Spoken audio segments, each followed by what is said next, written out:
ઉનાળાના પ્રારંભથી જ દેશી ફળ તરીકે જાણીતા બોરનો પાક લોકજીભે ચડે છે. અંકલેશ્વર તાલુકાના નર્મદા કાંઠા વિસ્તારમાં ખેતરમાં અસંખ્ય દેશી બોરડીના ઝાડ ખેડૂતો માટે ફાયદાકારક નીવડ્યા છે. કહેવાય છે કે દેશી બોરની પૌષ્ટિકતા ઘણી છે, આરોગ્ય માટે ગુણકારી તેમજ બિસ્કિટમાં ઉપયોગી થાય છે. અંકલેશ્વર તાલુકાના નર્મદા નદીના કાંઠા વિસ્તારમાં ખેડૂતોએ પોતાના ખેતરમાં વર્ષો જૂની બોરડીના ઝાડ સાચવી રાખ્યા છે. દર વર્ષે ઉનાળાના પ્રારંભે દેશી બોરનો મબલક પાક આવે છે. જૂના કાંસિયા ગામના ખેડૂત વિરેન્દ્ર વસાવાએ પોતાના ખેતરમાં 60 જેટલા દેશી બોરડીના ઝાડ સાચવી રાખ્યા છે. તેઓ મહેનત વગર દર વર્ષે બોરનો મબલક પાક લઈ સારો નફો મેળવી રહ્યા છે. માર્ચ-એપ્રિલ મહિનામાં તેઓ બોરડી પર બોરનો પાક આવ્યા બાદ પાકા થયેલા બોર તૂટીને નીચે પડતા તેને વણાવી લઈને સુકાવે છે.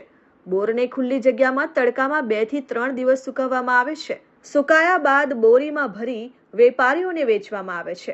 આ વિસ્તારના બોરની ભરૂચ, સુરત, મુંબઈ તેમજ અન્ય રાજ્યોમાં માંગ વધુ હોવાથી વેપારીઓ અહીં આવી ખેડૂતો પાસેથી 20 કિલોના 600 થી 700 રૂપિયાના ભાવે ખરીદી કરે છે.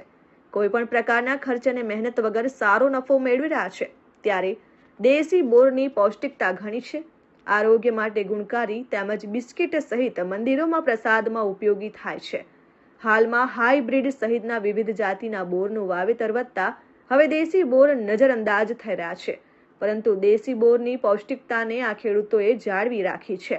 મારું નામ વિરેન્દ્રભાઈ બાબુભાઈ વસાવા છે અને હું આ બોરડી ખેડૂતનો પુત્ર છું અને અહીંયા આગળ લાલવાડી ગામ, ભરૂચ જિલ્લાનું અંકલેશ્વર તાલુકાનું લાલવાડી ગામ છે અને અહીંયા આગળ અમારી પાસે ટોટલ અમારા બાપ દાદાઓની ટોટલ 60 થી 70 જેટલી બોરડીઓ છે અને એ માર્ચ મહિના પછી એની સિઝન ચાલુ થઈ જાય છે. મતલબ એ પૂરી રીતે માર્ચ-એપ્રિલમાં પૂરેપૂરા પાકી જાય છે બોર અને મજદૂર કરાવીને અમે વણાવી લઈએ છીએ અને વેપારી લેવા આવે છે તો 20 કિલોના લગભગ 600 થી 700 રૂપિયા આપીને એ લોકો લઈ જાય છે અહીંયાથી.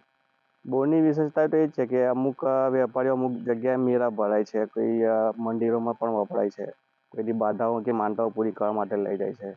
બીજી વિશેષતા એ છે કે એના બિસ્કિટ બનાવે છે, પછી ગ્લુકોઝના પાવડર બનાવે છે, બીજી ઘણી બધી વેરાયટીઓ બનાવે છે. મારું નામ છે નગીનભાઈ લલ્લુભાઈ વસાવા. અમે રહેવાસી કાસિયા ગામ, જૂના કાસિયાના રહેવાસી. ખેતરમાં રહીએ. બોરીના ઝાડ આવે છે. અમે સુરત, બારડોલી, નવસારી, વાપી,